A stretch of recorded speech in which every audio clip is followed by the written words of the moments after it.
निरपराध व्यक्तीचा खून, जाळपोळ, चकमकीत स्फोट घडवून सुरक्षा यंत्रणांवर हल्ला करणाऱ्या 2 जहाल नक्षलवाद्यांना जेरबंद करण्यात पोलिसांना 9 जुलै रोजी यश आले.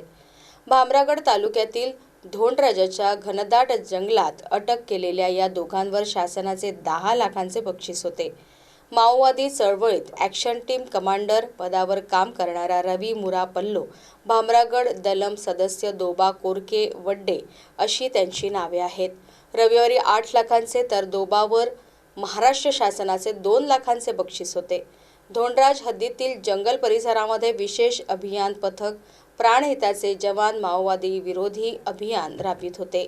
यावेळी 2 संशयित माओवादी धोंडराज ठाणे हद्दीत घातपात करण्याच्या उद्देशाने फिरत असल्याची माहिती मिळाल्यावरून सापळा रचून जंगलातून त्यांना अटक केली.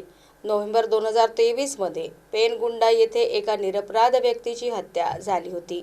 यात त्या दोघांचा सक्रिय सहभाग असल्याचे निष्पन्न झाल्याने त्यांना या गुन्ह्यात अटक करण्यात आली. दोबा वड्डे हा 2008 पासून हस्तक म्हणून या माओवाद्यांसाठी काम करत होता. त्याच्यावर एकूण 18 गुन्हे नोंद आहेत. रवी पल्लोवर 6 गुन्हे नोंद आहेत. जानेवारी 2022 ते आतापर्यंत सुमारे 81 माओवाद्यांना जेरबंद करण्यात यश आले आहे.